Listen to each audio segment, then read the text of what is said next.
뭐 여러분들이 우리 교회 등록할 때 등록카드 다들 기록하셨죠? 기록하신 분들 기록하셨죠? 뭐 이런 등록카드를 저 서랍에 넣어놨다가 필요할 때만 꺼내니까 사실은 등록카드가 두 개예요. 하나는 등록카드고 하나는 방문자 카드입니다. 그래서 혹시 장기 방문하시거나 방문하는 분들 인적사항을 간단히 기록해서 여기는 그래서 난이 많지 않아요. 간단히 인적사항만 기록하니까 출장을 얼마 기간 동안 왔는지 또 어디 출장하는지 이 정도 우리가 이제 알고 그러나 등록카드는 좀 자세히 기록하죠. 기록란이 많잖아요.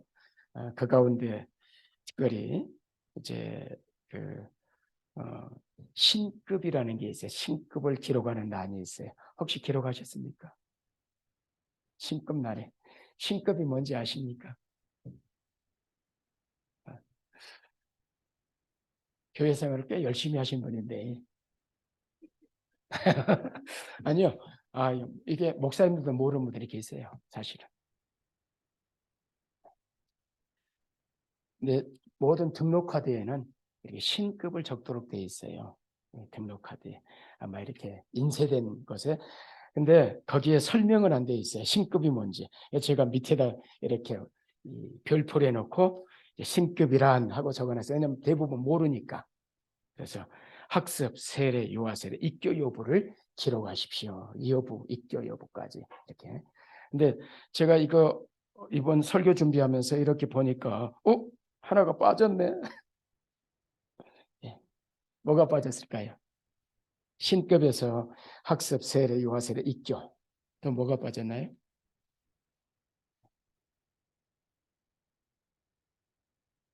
아마 잘 모르실 겁니다. 학습, 세례, 뭐 유아 세례, 입교 이런 말은 들어봤어도 원입이라는 말 들어보셨어요? 원입.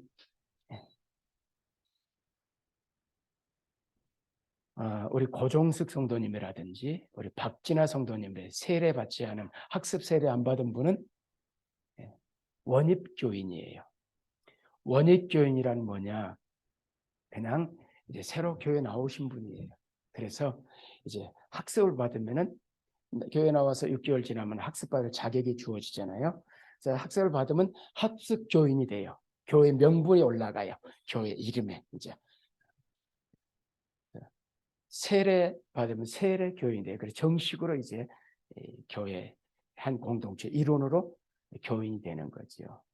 또는 유아 세례 받고 14세가 돼서 입교를 하게 되면은 이제 교인이 돼서 모든 의무와 권리가 다 주어지는 거지요. 성찬을 받을 수 있고 이러는데 이제 원입교인은 이런 이제 아직 학습도 안 받았고 학습 받았어도 아직 정식 교인이 아니에요. 학습 교인이라 하겠지만은 지금 예비 교인이죠. 예비 교육을 받는 거예요. 정식 우리 회원이 되기 위해서 공동체 일원이 되기 위해서 이제 준비하는 기간. 그래서 이제 학습을 교인으로 치고 아예 뭐 학습도 안 받은 원입 교인이라 그래요. 왜 이런 게 필요하냐면은 목사가 이제 이분이 원입교인이면은 뭘 도와야 되겠어요? 학습받을 수 있도록 이제 권하고 또 이렇게 도와야 되겠죠.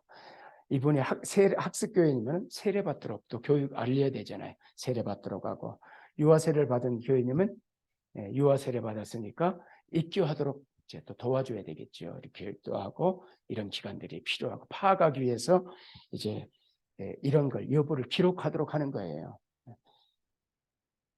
그래서 이제 가능한 어디서 세례 받은까지 다 원래 큰 이 교인 카드에 보면은 다 그런까지 다 기록하게 돼 있죠 원래는. 그러나 지금은 그냥 이제 등록화된 간단하게 기록을 하고 지금은 세밀하게 기록하지 않지만은 그러나 이제 이게 신급이란 뭐냐? 신급이란 믿음의 급이 있는 건 아니지만은 명칭을 그렇게 붙인 거지요. 편의상 이제 어떤 단계에 있는 교인 가운데 어떤 단계에 있는 사람인가 알아야 지도할 수 있으니까.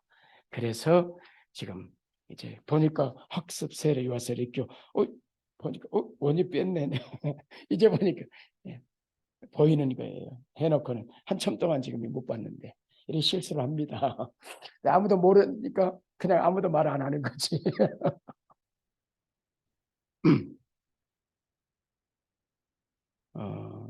자, 이 신급은 무엇과 관련이 있습니까? 그러니까 성례와 관련이 있는 것이지요. 성례와. 그냥 이야기 드린 게 아니고 성례에 대한 이야기를 하기 위해서 좀 말씀을 드리는 거예요.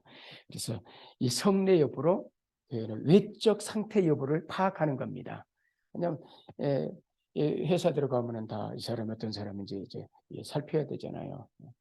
그래서 이제 교인의 외적인 상태를 살펴서 이런 교회 안에서 그다음 어떻게 지도하는 게 바람직하겠나 이런 부분들을 이제 목회적인 차원에서 알고 또 교회에서 관리 차원에서 또 교인 명부가 학습교인 명부, 세례교인 명부 다 있어서 이렇게 해서 지도를 해야 될 필요가 있어서 지금 기록하도록 하는데 이제 설명이 필요해. 그러니까 이런 것들이 지금 계획하는 게 이 예배 순서, 왜 이런 예배 순서가 있고 예배는 무엇인가, 이 순서 하나하나가 어떤 의미를 갖고 있는가 알고 하는 것과 모르는 것 큰 천지 차이예요. 그래서 예배에 관해서 말씀하면서 예배 순서 하나하나 축도가 무엇이고 기도가 무엇이고 왜 하는지 헌금은 왜 하는지 이런 부분들 하나하나 신앙 고백은 왜 하는지 이런 부분들을 한번 정리를 해드리려고 합니다. 그래서 이제 알고 이렇게 하는 것과 모르고는 많은 차이가 있기 때문에 신앙생활은 우리가 이 성경은 시부리 이내에서 기록됐어요. 그래서 어떤 명제가 있냐면은 어떻게라고 묻지 말고 왜라고 물어라. 이게 유대인의 사고예요. 이게 성경의 사고예요. 그래서 창세기지만 창조 기록은 몇 장에 있습니까? 50장에서 창세기 50장 2장밖에 없어요. 그런데 왜 창세기입니까? 그것은 어떻게가 아니라 그래서 하나님 어떻게 만들었 이걸 묻지 않아요. 왜 만드셨습니까? 이거예요. 왜라고 물어야 답이 주어지는 거예요. 성경은. 자꾸 여러분이 왜라고 물어야 돼요. 이게 시그리 사고고 성경의 사고예요. 그렇게 풀어야 왜라고 봐야지 성경이 보이기 시작해요. 어떻게라고 하면은 이건 어떻게 해야 되는 답이 아니거든요. 물론 어떻게 해도 있긴 있죠. 어떻게 살아야 되는지 하는데 원리는 왜 그렇게 살아야 되는가 더 중요해요. 어떻게보다. 그걸 저는 원리라 그래요. 그래서 여러분의 제 설교를 들으면 어떻게보다는 자꾸 왜를 이야기를 해가요. 원리를 이야기를 해가요. 지난 시간에도 헌금이란 뭐냐 앞에 먼저 원리를 말씀하고 그 원리 안에서 그럼 어떻게 하느냐 그게 지난 시간에 두 번째 헌금의 원리, 헌금의 방법 말씀을 드렸지요.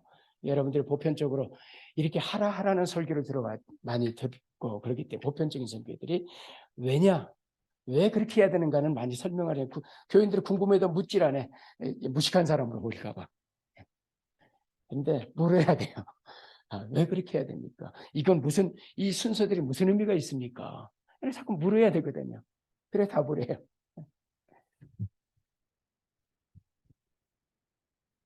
이 성례도 도대체 뭐냐? 성례가 무엇이냐? 그래서 우리가 이제 제가 1년에 한 번씩 헌금 설교하듯이 또 1년에 한 번은 원래 우리 4번의 성례식을 하지만은 한 번은 설교를 하는 거죠. 성례가 무엇인가? 그래서 이제 바른 자세로 성례에 참여해야 되니까 원리를 알고 참여해야 되니까 특별히 이 성례가 어떤 의미인지 알고 참여하면 감사하게 되거든요. 그냥 모르고 참석하는 것과 알고 참여하는 큰 차이들이 있는 것입니다. 인생이 뭔지를 알고 사는 것과 모르고 사는 것과 교회가 뭔지를 아는 것과 성경이 뭔지를 알고 접근하는 것과 모르고는 큰 차이가 있는 것이죠. 그래서 성례가 뭐냐? 성례는 거룩한 예식이에요. 뜻은 근데 왜 거룩한 예식이냐? 그런 것들이 다 성자가 붙잖아요. 성전. 우리는 구약의 용어를 사용하잖아요. 성전, 예배당이지. 지금은 성전은 주님이 오심으로 완성됐기 때문에 성전이면 주일도 마찬가지. 주일의 주인 누구예요? 주님이시지요. 완성이 됐거든요. 그래서 구약의 개념, 제단이 아니에요. 그래서 강대상, 설교단이지. 이런 걸 신성시하면 안 돼요. 제가 섬겼던 부목사로 있었던 아주 전통적인 교회. 거기는 사찰 집사님이 다 사찰이 따로 있거든요. 교회 안에 사시는데 강대상 청소 못합니다. 예. 장로님들이 하세요. 강대상 청소. 일종의 우상화될 정도로 그렇게 이제 권위적인 교회지요. 이런 것들이. 그러니까 하여튼 성례. 이제 이거는 예수님께서 제정하시고 시행하라고 명령하신 예식이 성례입니다. 그래서 교회 표지, 교회가 어떤 게 교회냐 그럴 때 세 가지를 얘기한다 그랬죠. 신실한 바른 말씀이 증거되고 바른 성례가 시행되고 바른 권징이 시행돼야 그게 바로 교회의 표지라. 십자가가 교회 표지가 아니라 이 세 가지가 있어야 교회인 거예요. 그런 면에서 고민이 있다 그랬죠. 지금 권징을 못하고 있으니까. 근데 왜 그러냐? 저는 알리고 아이들에게 무조건 매를, 너 왜 맞아야 되는지 먼저 알려주고 그 다음에 매를 들으면 돼요. 그래서 이제 내년에는 알리려고 합니다. 권징에 대해서도 알리고 그 권징의 원리에 따라서 권징을 시행해야 되겠다. 그런 생각을 가지고 있습니다. 어쨌든 지금 이제 주님께서 이렇게 제정하신 이 성례는 두 가지예요.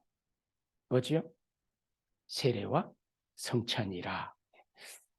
왜 종교개혁이 일어났는가? 이 로마 캐토릭. 사실은 우리가 이 캐토릭이라는 이름을 가져왔어야 돼요. 하나인 교회. 오늘 이 부분 말씀드릴 텐데요. 근데 우리가 캐토릭이라는 단어를 못 쓰잖아요. 북한이 동무라는 단어를 쓰니까 우리가 뭘 못 써요? 좋은 단어인데 영어를. 동무라는 영어가 아주 좋은 표현이잖아요. 근데 우리가 못 쓰고 있어요. 남북한이 갈리면서. 그때는 동무였어요. 예, 캐토릭이라는 단어를 써야 되는데 우리가 지금 못 쓰고 있는 것이죠. 하나인 교회. 자, 그래서 이 캐토릭이 한국인 천주교로 불리는 이 교회에서 이제 성경을 벗어났죠. 여러 가지가 벗어났지만은 그 가운데 성례가 또 말씀에서 벗어났어요. 종교개혁주의는 모든 것을 어디에 맞췄어요? 오직 성경으로. 성경이 답이다. 그래서 성경에서 원리를 추출하고. 그런데 이 캐토릭에서 말하는 7성례, 7성례가 이제 우리가 말하는 이 두 가지, 세례와 성찬, 이 두 가지는 있지만은 나머지 이제 이 고해성사라든지 또는 이 종부성사 죽을 때 또는 이제 이 혼배성사, 혼인 예식도 성례로 거룩한 예식으로 보는 거거든요. 근데 이런 5가지 성례가 이제 성경에서 벗어났고 사실은 6가지. 또 하나는 이제 이 다음 주에 할 성찬이지요. 성찬도 화채설 다음 주 좀 더 이야기를 하겠습니다. 직접 그리스도의 몸으로 변한다. 그래서 이게 이 우상이지요. 이 카톨릭가 여기다 딱 문을 열고 요한에 모셔요. 성체는 만질 수 없어요. 여러분 만질 수 없어요. 그래서 떡도 어떻게 줍니까? 카톨릭 가보셨어요?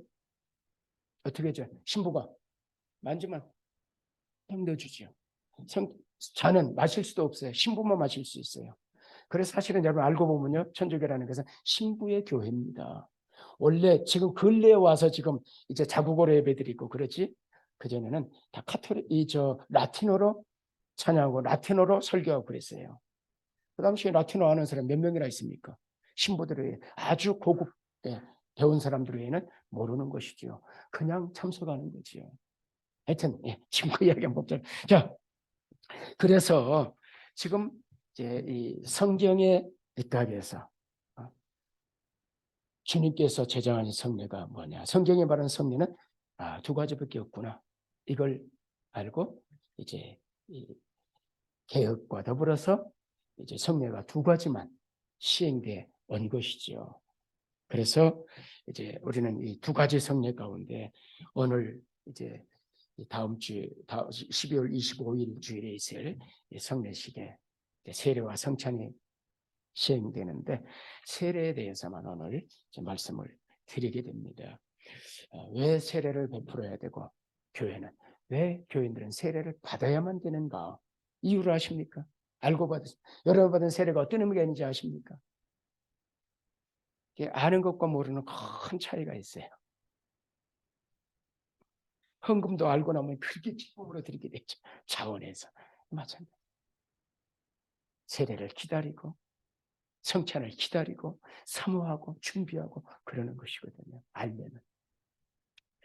자, 살펴보십시다. 마태복음 3장 16절. 근거는 어디서 와야 돼요? 생각이 아니라 성경이 말씀하는 거야 되겠지요. 마태복음 3장 16절, 17절입니다.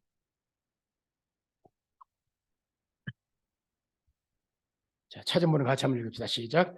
예수께서 세례를 받으시고 물 위에서 올라오실 때 하늘이 열리고 하나님의 성령이 비둘기같이 내려 자기 위에 임하심을 보시더니, 여기까지만 읽겠습니다. 자, 죄 없은 예수님이 왜 요한에게 세례를 받으셨는가? 이거 설명은 길어지니까 생략하고 다음 주에 오면 설명을 드리기로 하고, 일단 예수님은 지금 세례요한에게 거기 그래 의를 이루기 위해서, 아니 내가 세례를 받아야 될 분인데 세례 오십니까? 그러니까 베풀어라. 의를 이루기 위해서 네가 내가 세례를 받아야 된다. 인간의 몸으로 이 땅에 오셨기 때문에 죄는 없으시지만은 그리하여 모범을 보이시지요. 그래서 예수님이 세례를 받으셨습니다. 친히.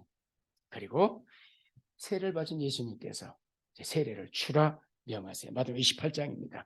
우리가 하는 지상명령이라 유언이라 하는 가장 중요한 명령이라고 하는 이 마태복음 28장 19절 이렇게 말씀. 그러므로 너희는 가서 모든 민족을 제자로 삼아 아버지와 아들과 성령의 이름으로 세례를 베풀고 내가 너에게 분부한 모든 가르쳐 지키게 하라. 벌죄다 내가 끝날내 함께 있으리라. 지금 주님께서 너희는 가서 모든 민족으로 모든 족속으로 제자 삼아서 세례를 베풀어라 그랬거든요. 아버지와 아들과 성령. 그래서 삼위의 이름으로 세례를 주는 것이지요. 성부와 성자와 성령의 세례를 주너라 하고 이제 세례를 베풀게 되는데, 사실은 그 뒤에가 중요해요. 세례를 받은 사람한테 20절에 내가 내게 분부한 물을 가르쳐 지키게 하라, 지키게 하라. 이 부분에 우리가 세례까지 주고 그 뒤에를 소홀히 해서. 자, 어쨌든 지금 두 가지. 자, 우리는 이 말씀 지상명령은 공생애를 시작하면서 주님은 세례받음으로 시작하셨어요. 그래서 그때 이제 이 비둘기처럼 성령이 오시고 하늘에서 하나님의 음성이 들려요. 왕의 대관식이라 이야기합니다. 그래서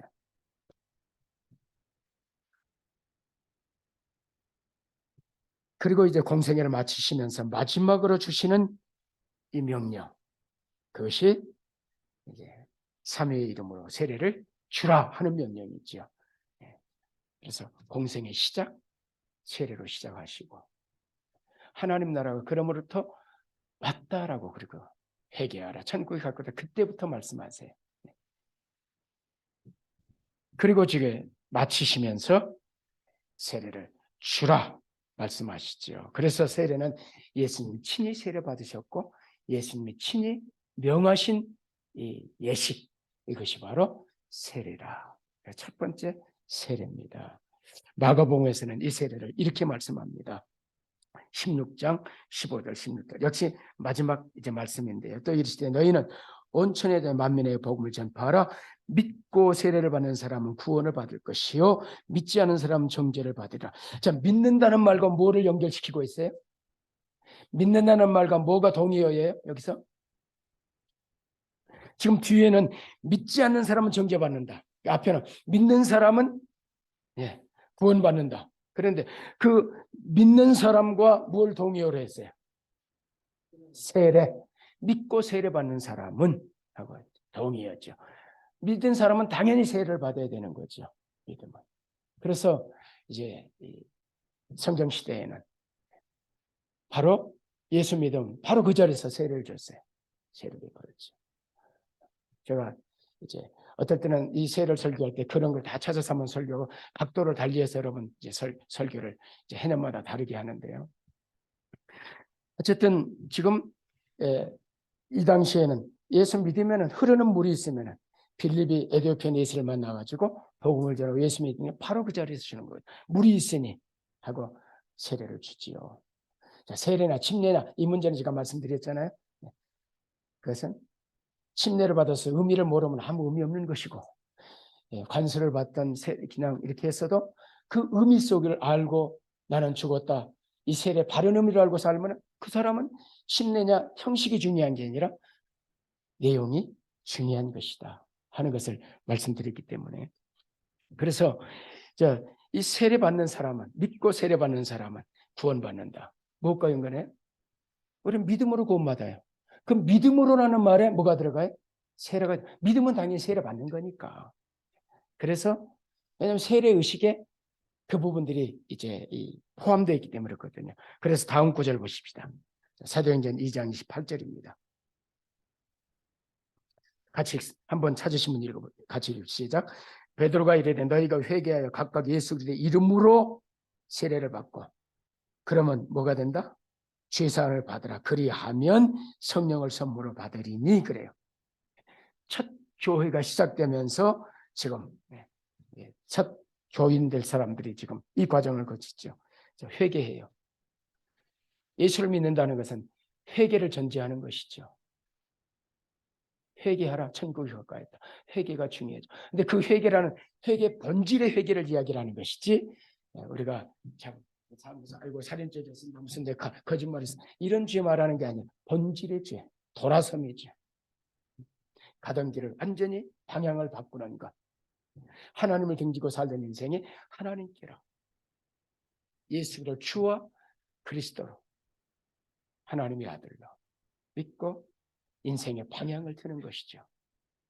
가치관이 달라지는 것이고, 이번에 그리스도는 새로운 피조물의 새로운 창조, 그걸 새 창조라 그래요. 새로운 피조물이 돼서 여러분은 그래 그걸 거듭났다 이야기해요. 다시 태어났다. 이 사건이 어마어마한 사건이에요. 그래서 이제 이 세례, 회개하여 예수 그리스도의 이름으로 세례를 받고, 이건 예수 그리스도의 이름으로라고, 그 당시엔 거기에 포함되어 있는 거예요. 예수의 이름 안에. 그래서 세례 받고, 세례 받으면 세례 받고 그럼 뭘 받는다? 죄 사함 받는다. 구원이란 무엇입니까? 죄 사함이죠. 예수님의 이름의 뜻이 무엇입니까? 마태복음. 자기 말 저희 죄에서 구원할 자. 죄 사함. 십자가의 사건이 왜 일어납니까? 죄 사함을 위해서. 너희를 위하여 흘리는 바 내 피니라. 우리의 죄를 위해서. 죄 사함을 받게 되는 거죠. 그리하면 성령을 선물로 받게 돼요. 그리하면 성령이 이제 내주하시게 되죠. 여기까지 다 성령의 역사하심이에요. 그러면서 성령이 이제 하나님의 영이요, 그리스도의 영이신 성령께서 내 안에 내주, 내 안에 오셔서 성전 삼고 나를 주인 삼고 내 안에 오셔서 내 주인 행세를 하시려고 하는 거죠. 그런데 의미를 모르면 주인의 말 안 듣는 거죠. 자기 멋대로, 예수 믿고는 지 멋대로 사는 거죠. 그것이 지 멋대로. 무늬만 신자인 것이죠. 형식으로 세례만 받은 것이죠. 그래서 참 믿음이라는 이야기를 쓰는 거예요. 그 믿음이 참 믿음이냐?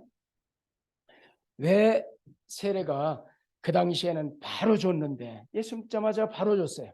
그런데 왜 지금은 얼마나 걸립니까? 세례 받는 데까지. 6개월 지나야 학습 주고 6개월 지나야 세례 줘요. 왜 이 기간을 갖게 됐습니까? 역사의 산물이에요. 어떤 문제 때문에 그랬느냐? 바로 세례를 줬어요. 그랬더니 시간 지나서 이 로마 시대 박해가 이어졌어요. 그래서 부인하면, 배교하면, 나 예수님 주인아. 그래서 성경 부인하면 이라는 말, 부인해. 그리고 다 옛 생활로 돌아가요. 옛 우상 종교로 돌아가요. 그러면 이런 일이 비일비재 일어나니까 안 되겠다. 조금 더 그 믿음이 진짜 믿음인지, 그 고백이 진짜 고백인지, 주와 그리스도로 고백했는데 그가 진짜인지. 왜냐하면 그 당시 황제가 주였으니까, 신이었으니까.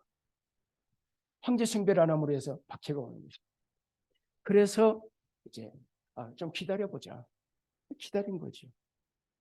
그러다 보니까 뭐 그 당시에는 얼마나 있었는지 역사적인 자료에 정확히 저는 모릅니다. 시대마다 달라졌어요. 그러다가 교회가 역사가 진행되면서 정착이 된 먼저 교육을 좀 해야 되겠다. 세례가 뭔지 예배가 뭔지 다 가르치고 해야 되겠다. 그래서 먼저 학습을 주고 배우는 교인이라는 거죠. 이제 도리를 기독교 도리를 배우는 것이죠. 믿음의 도리를 예배가 뭔지 뭐가 뭔지 배우고 그리고 지켜봐가지고 또 6개월을 지켜봐서 그리고 이제 세례를 주자. 보니까 진짜 이 문답을 하고 당회에서 이제 이 문답을 거치는 거는 다시 확인하는 거예요. 네 고백이 진짜냐. 그리고 여러분 앞에서 공중 앞에서 세례를 공적으로 주고 선언하죠. 선서하잖아요. 그 믿음을 고백하고 선서해요. 그 믿음대로 살겠다. 그 고백대로. 그러면 공포여서 그때 교인이 되는 거죠. 그때 이 교회 정식 회원이 돼서 그러면서부터 교회 책임과 의무가 주어지고 권리가 주어져요. 그 이전까지는 가족이 아니에요.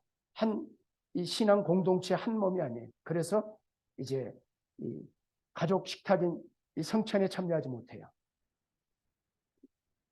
그래서 아직 이 원익교회까지는 아직 이 정회원, 세상적으로 하면 정회원이 아직 안 됐기 때문에 의무도 없고 권리도 없어요. 가장 중요한 성찬에 참여 못하죠. 이런 분은 교회에서 이제 그 주일을 성수를 안 한다. 주일을 안 지키고 매주 빠지고 헌금도 안 하고 그러면 의무를 다하지 않으면 이제 교회가 벌을 주게 되겠죠. 거룩한 교회를 위해서. 그래서 제가 이제 헌법에 교인의 권리와 의무가 무엇인가. 교인들에게 세례받고 나면은 이 권리, 교인의 제3조 헌법 권리 3조 교인의 권리 1. 교인은 교회 헌법의 순서를 따라 청원, 소원, 상소할 권리가 있다. 우리 3심제거든요. 당회가 억울하다. 당회가 벌을 준 억울해. 그럼 노회에다 상소를 해요. 그럼 노회가 벌을 줬는데 또 억울해. 그럼 총회에 가요. 3심제예요. 교인은 지교에서 법대로 선거 피서권이 있다. 선거할 때 나올 수 있고 선거권들이 있죠. 그러나 무고 6개월의 공개 예배 출석치 않으면 교인은 모든 권리가 중지된다. 3. 무흠 입교인은 성찬에 참여하는 권한이 있다. 다음 주에 이제 자기를 살피고 이 부분 무흠 입교인이란 뭔가를 설명을 드릴 겁니다. 4. 교인은 그리스도의 몸된 교회를 분량에 따라 일할 특권이 있다. 그리고 이제 앞에 교인의 이 권리고 의무는 교인은 교회 정한 예배회 기도회 모든 교회 집회에 출석해야 한다. 교인은 노력과 협력과 이렇게 해서 이제 하나님을 하게 해야 된다. 교인은 교회 경비와 사업에 대해 성심협회 자선과 전도사업과 선한 일에 조금 노력과 금전을 아끼지 않아야 한다. 성경 도리를 힘써 배우고 전하며 말씀대로 살기를 힘써야 된다. 교회 직원으로 성일 직원은 지금 여러분들이 집사부터 이제 서리 집사부터 직원이에요. 직원은 목사도 직원이니까 유급 직원이고 이런 무급 직원인 거예요. 교회 직원으로 성의를 범하거나 주의를 안 지키면 성의를 범하거나 미신행위나 우상, 음주 흡연한 구타 등의 행동이나 고의로 교회 의무금을 드리지 않는 자는 직임을 면함이 당연하고 교인으로는 의무를 행하지 않는 자로 간주해서 벌을 준다. 이런 원리들이 있기 때문에 그래서 이제 교회 벌이라는 게 뭐 세상 벌과는 다르게 수찬 정지, 성찬 참여 못하게 하는 대표기도 기도 못하게 하고 제일 큰 벌은 출교, 제명 출교예요. 지금 여러분아 신문 보시면 정광훈 목사 이제 이 한기총에서 제명시킨다고 그러죠. 제명하고 출교시키는 거죠. 당신은 목사 아니야.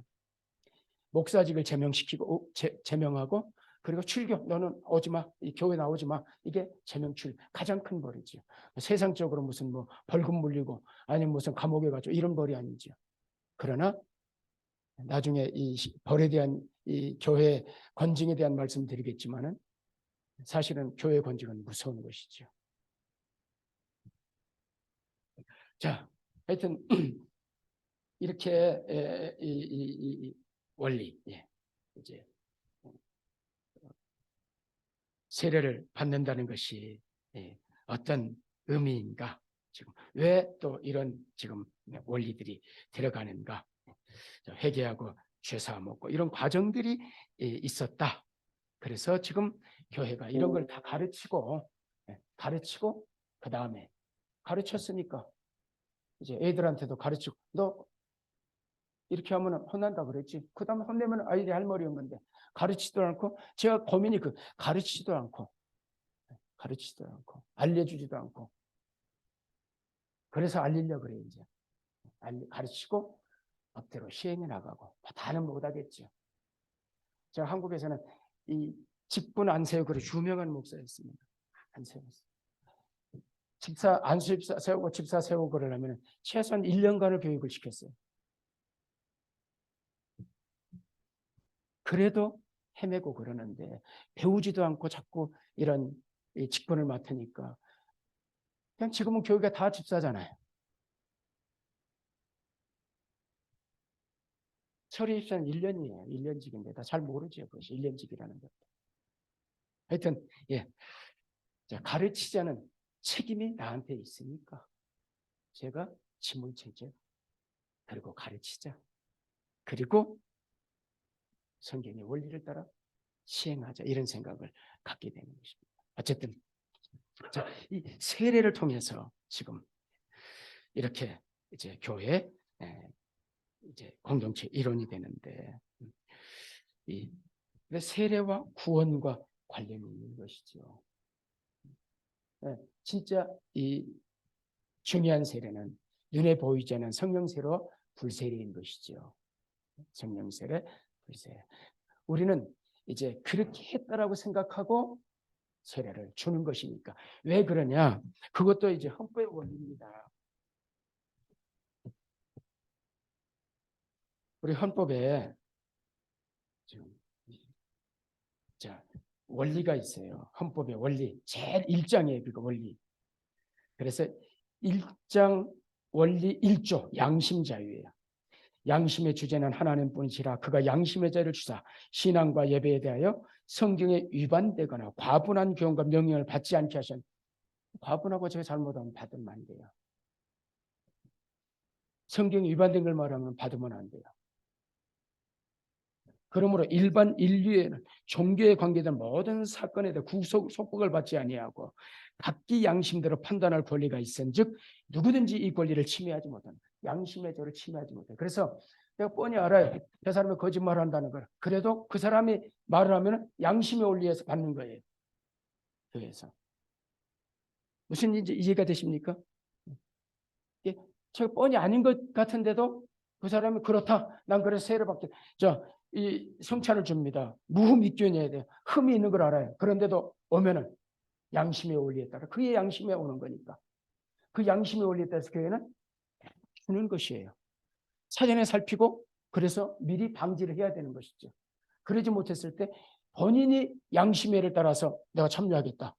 흠이 있어. 그러면은 그분의 양심이 그러니까 그 양심에 의해서 첫 번째 원리가 양심의 원리잖아요. 그 원리에 따라서 자꾸 이야기를 하자면 원리. 이런 원리를 모르니까 자꾸 누군가를 주관하려고 그러거든요. 헌금도 이 양심의 원리에 있는 것입니다.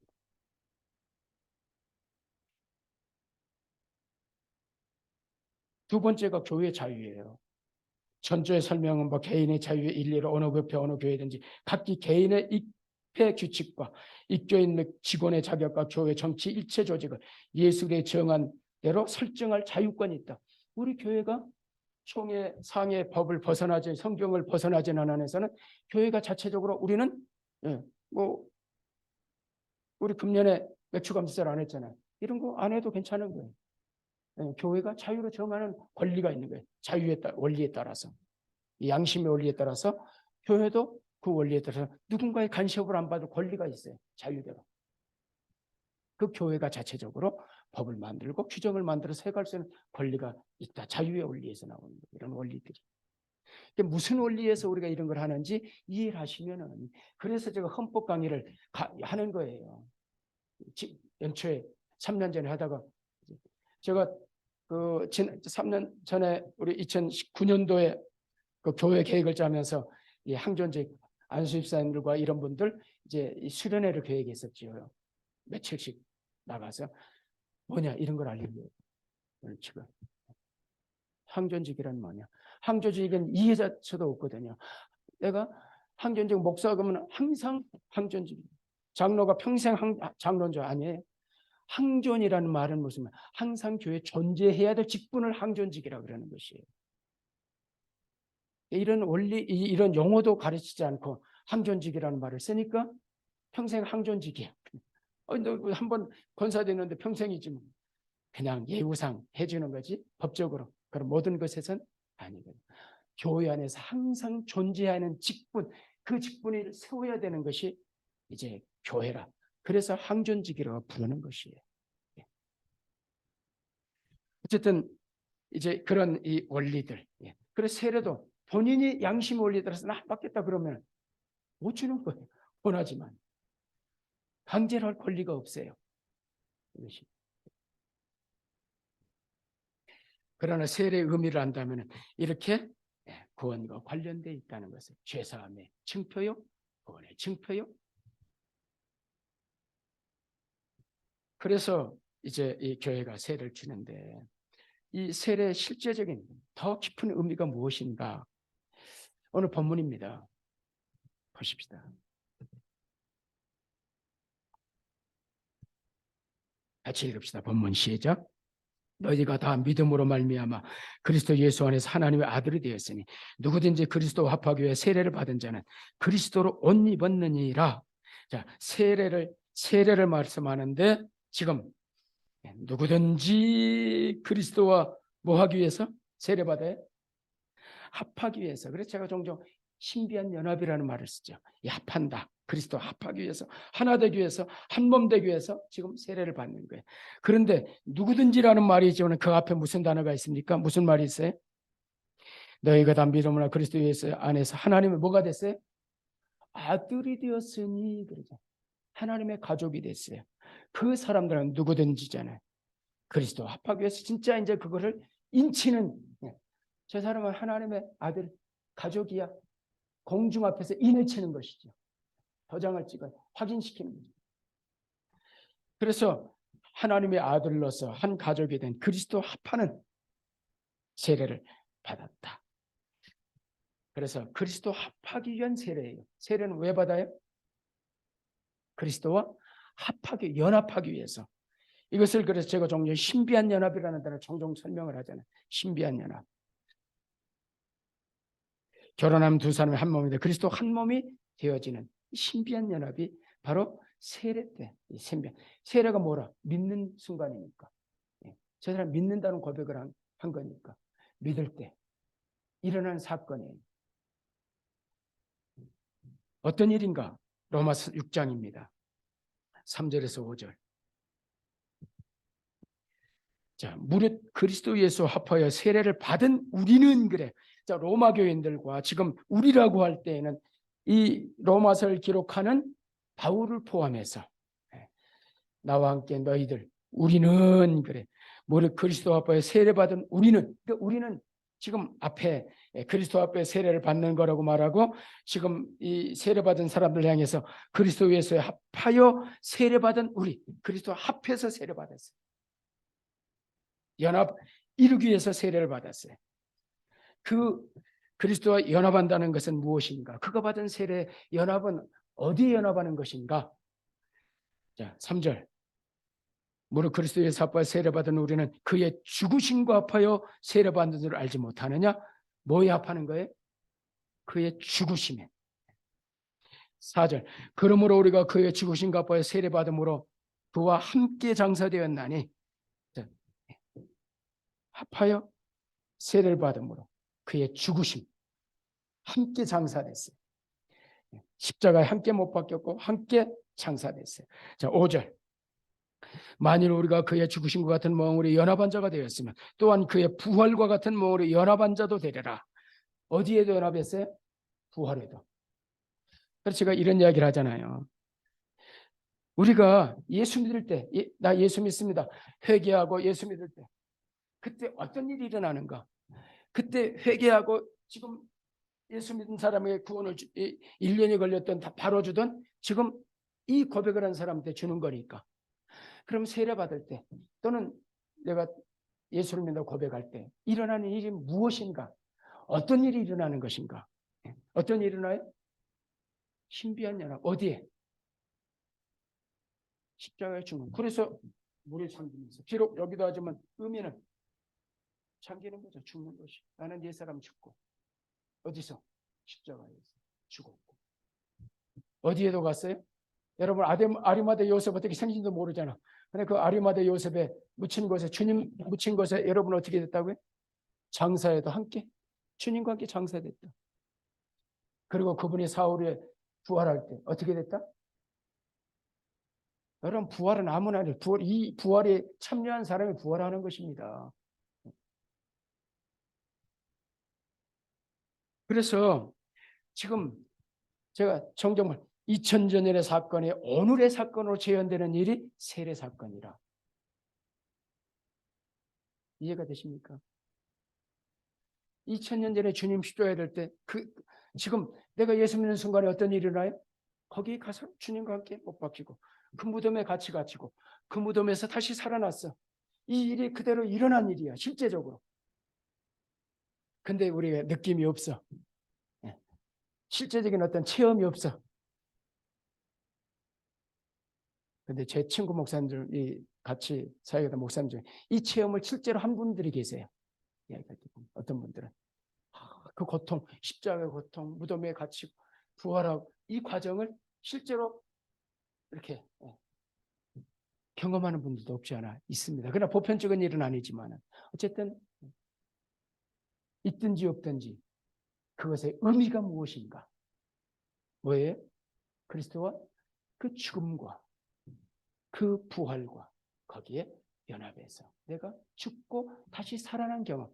그래서 뭐는 중생 다시 태어나는 그렇게 해서 다시 태어나는 과정이 그렇게 되어져. 옛사람은 죽고 새사람으로 사는. 그걸 구약에서는 이 출애굽에서는 홍해를 건넌 사건이라 애굽을 청산하고 이제 건넜어요.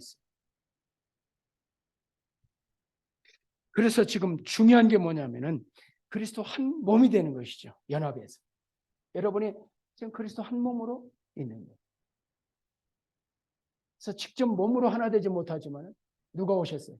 그분의 영이신 성령께서 내 안에 오셔서 하나가 되는 거예요. 부부가 하나인데 둘이 떨어져 있지만 하나잖아요. 연합해서. 그 연합을 이루는 거예요.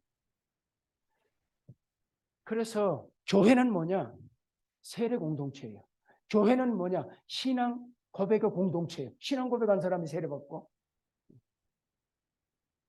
교회는 믿음의 공동체예요. 연합의 공동체예요.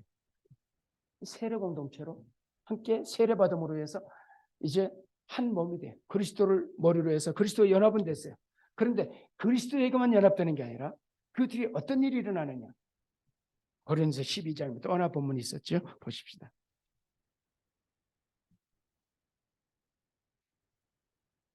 12장 13절 같이 읽읍시다. 시작. 우리가 유대인이나 헬라인이나 종이나 자유인이나 다 한 성령으로 세례를 받아 한 몸이 되었고 다 한 성령을 마시게 하셨느니라. 누가 실제로 목사가 성부와 성자와 성령으로 세례를 주지만 누가 지금 거기 세례에 참여하셔서 세례를 실제로 주시는 분 누구예요? 한 성령께서 이 부분을 이해를 못하는 거예요. 그래서 성령으로 세례를 받음으로 해서 한 몸이, 이거는 그리스도 한 몸이 아니에요. 위에 나오잖아요. 우리가 유대인, 헬라인, 종, 자유인 다 세례 받으면 뭐가 돼요? 한 몸이 돼요. 한 몸. 그래서 제가 차별하지 말라는 얘기예요. 멕시칸들이 약하고 그래. 차별하면 안 됩니다. 유대인이나 헬라인이나 유대인들의 이방인들 어떻게 봤습니까? 지옥에 뗄까? 그런데 하나가 되는 거예요. 신비한. 에베소에 보면 십자가로 연합해 하나가 되게 하죠. 이런 얘기도 나오는데 그래서 헬라이나 종이나 자유나 종이나 자유이나 로마 시대만 종이 많았어요. 신분의 격차가 얼마나 커요. 그런데도 그리스도 안에서 뭐예요? 한 몸이 동일한 하나님의 자녀입니다. 차별이 있을 수 없어요. 그래서 야고보서에서 뭐라고 말씀합니까? 차별하면 차별하지 말아라. 좋은 옷 입고 온다 그래서 다음 주 말씀 성찬식에 사람들이 부자들이 먼저 와서 먹었거든요. 차별했거든요. 나중에 오는 사람들 무시하고. 그래서 오랫동안 이 교회 역사 속에서 이 멕시코에도 슬픈 역사들이 있죠. 센트럴에 가면은 이 백인들이 다니던 이 스페인 계통 사람들의 교회 예배당이 있고 그 옆에 보면 또 하나 교회가 있어요. 작은 교회당. 나 처음 몰라요. 왜 이게 뭐냐 그랬더니 여기는 이제 멕시칸들이 예배드리는 예배당이에요. 따로 드리는 것이죠. 여러분 간디 이야기를 잘 아시잖아요. 영국에서 유학하면서 그가 교회를 갔는데 개와 뭐 이 검둥이나 뭐 이런 거는 들어오지 못함. 그거 보고 이 간디가 예수는 좋은데 교회는 싫다. 만약 간디가 예수를 믿었고 그렇다면 인도가 어떻게 변했겠습니까? 인종차별한 거. 지금도 여전히 인종차별하잖아요. 이렇게. 예수 믿으면서도. 오랜 역사 속에서 미국 같은 경우 인간의 죄성이죠. 그리고 성경의 원리를 바로 알지 못했었죠. 한 몸. 그래서 모두가 한 몸이에요. 그래서 교회를 이루는 거예요. 그래서 교회는 무엇입니까? 그리스도를 머리로 해서 한 몸이 되는 게 교회예요. 그래서 우리가 이제 이번 주에 뭐 조직하고 뭐 교육 세우고 뭐 예산 세우고 다 무엇 때문인 줄 아십니까? 한 몸을 만들기 위해서요. 제가 중요한 이야기를 했습니다. 한 몸을 만드는 일을 하는 거다. 왜 구역을 만들죠? 교회 그냥 교제하고 뭐 하라고 하는 게 한 몸을 만들기 위해서. 약한 자를 돌아보고 서로 기도해주고 세워주고 이거 하기 위해서 한 몸 만들. 이걸 한 몸 만드는 거랍니다. 교회는 한 몸을 만들어 가야 돼요. 그래서 교회는 교단과 교표를 날려서 이단이 아니면 다 한 몸인 거예요. 그 교회는 우주적인 교회예요. 주님의 교회는. 그래서 교회는 하나 되고 연합을 해야 되는 것이에요. 신비한 연합으로 한 몸으로 지금 있는 것이니까. 그래서 카톨릭이 한 몸, 하나의 교회예요. 이해가 되세요? 그걸 우리가 뺏겼어요. 그걸 안 쓰니까 개교회주의로 가는 거죠. 우리가 한 몸이라는 의식이 없어요. 그래서 제가 멕시코 처음에 와가지고 오자마자 제가 목회자 협의회에 들어간 거예요. 그래서 연합하기 위해서 함께 교회는 하나. 그리고 여기서도 이 감리교회가 연합을 해서 같이 예배도 드리고 연합 예배도 드리고 그랬는데 어느 날 이제 이렇게 문제가 생겨서 또 저는 지금도 여전히 연락도 하려고 하지만 이게 잘 안 되는데 어쨌든 자 그래서 지난주에 우리가 헌금 이야기를 했죠. 연부 이야기. 전혀 알지도 못하는 예루살렘 교회 유대인 교회 어려움 당했을 때 그 먼 마게도냐 유럽에서 도와요. 헌금하기 다 헌금하잖아요. 왜? 한 몸이라. 이해가 되십니까? 그것이 왜 그랬는지. 한 몸 의식을 갖는 것이죠. 그리고 캐토릭은 다른 교회 예배당 지으면 전국 교회들이 헌금해서 보내줍니다. 한 몸이니까. 그래서 거기는 다른 교회로 가면 다 옮겨줘요. 우리는 어디로 가면은 큰일 나라고 저주도 하고 막 무서워서도 못 가고. 제가 목사님들한테 한마디 해야 됩니다. 하나로. 멀리 있는 교인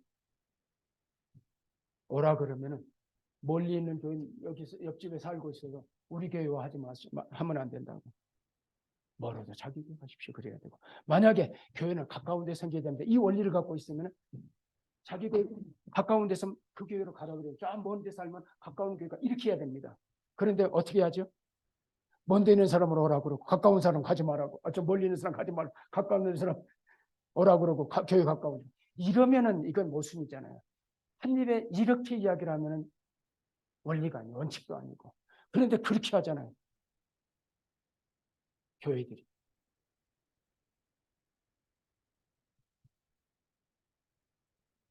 한 몸이라는 의식을 가지고 있으면은 어려우면 어쩔까? 그 교인들, 우리 교회가 오면은 무슨 시설도 있고 무슨 뭐 어린이 뭐도 있고 뭐 한 그릇, 그러니까 우리 교회로 와야 돼. 이런 것들은 원리가 아닌 것이. 교회가 무엇인가를 알면은 그럴 수가 없는 거예요. 진정한 교회가 뭔지를 안다면, 그리스도의 몸으로서 우주를 한 교회라는 사실을 안다면, 개교회주의는 있을 수 없는, 그건 아주 비성경적입니다. 그래서 누군가 선교사님으로도 돕기도 하고, 모르면 할 수 없지요. 알게 되면. 하고, 교회가 누군가 작은 구역을 주는 것은 알아가지고 어려운 사람을 도우라는 얘기예요. 그래서 한 몸을 이루라는 거예요. 그런 원리 안에서 교회들이, 왜냐하면 이게 세례예요.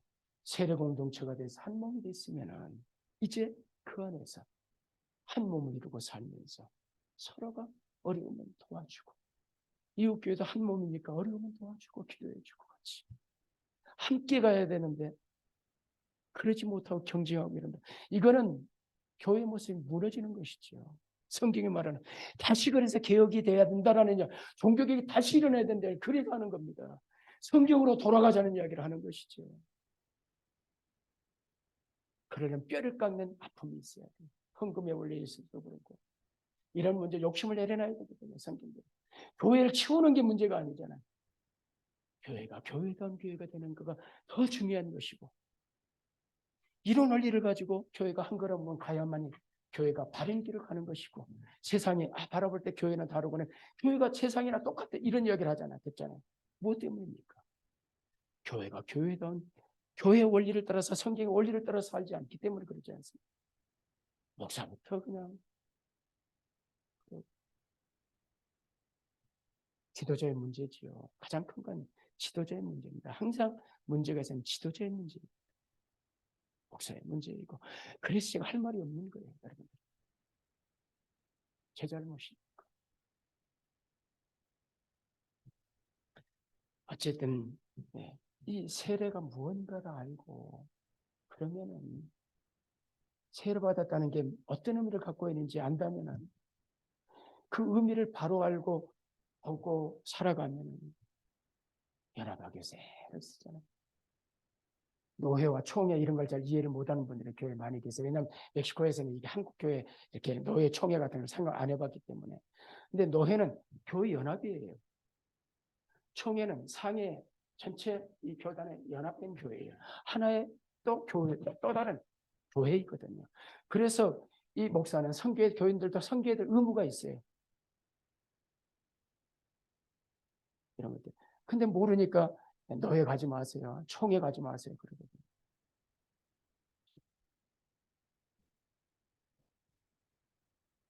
이런 부분들이 교회의 어떤 원리들을 모르면은 자꾸 이 교회의 다른 부분들을 보게 되는 것이지. 그래서 교회가 이웃교회들도 함께 가야 될 연합된 교회, 하나된 교회. 원래는 하나된 교회밖에 없는데 그게 캐토릭 처치예요. 근데 그 말을 안 하니까 우리가 그 말을 뺏겼어. 그게 참 아쉬운 일이지만은, 그러나 우리가 하나대로 애를 써야 됩니다. 교회들이 하나대로 애를 써야 됩니다. 한 몸을 이루기 위해서 어려우면 도와야 되고 서로 함께 해야 되고, 그럴 때에 교회는 빛과 소금으로 세워지게 되고, 사람들이 함부로 하지 않는 교회가 거룩한 공동체로 세워져 가게 되는 것입니다. 기도하겠습니다. 하나님 아버지, 오늘 준비한 말씀 다 전하지 못하지만 이 한 가지 세례가 바로 참된 믿음을 이야기를 하고, 그래서 하나님의 아들이 된 자들이 모든 인종을 초월해서, 모든 환경을 초월해서 그리스도를 머리로 한 몸을 이루고, 주님과 한 몸을 이루고, 또 신자와 신자들이 한 몸을 이루는, 몸을 이루는 한 몸인 것을 기억하게 하셔서 이 원리를 가지고 세례에 참여하고 또 세례받은 자로서 어떻게 사는 것이 세례받은 자로 사는 것인지를 이해하고 바른 한 몸을 이루는 교회를 위해서 애써갈 수 있도록 축복해 주옵소서. 감사합니다. 예수님의 귀하신 이름으로 기도하옵나이다. 아멘. 1장입니다.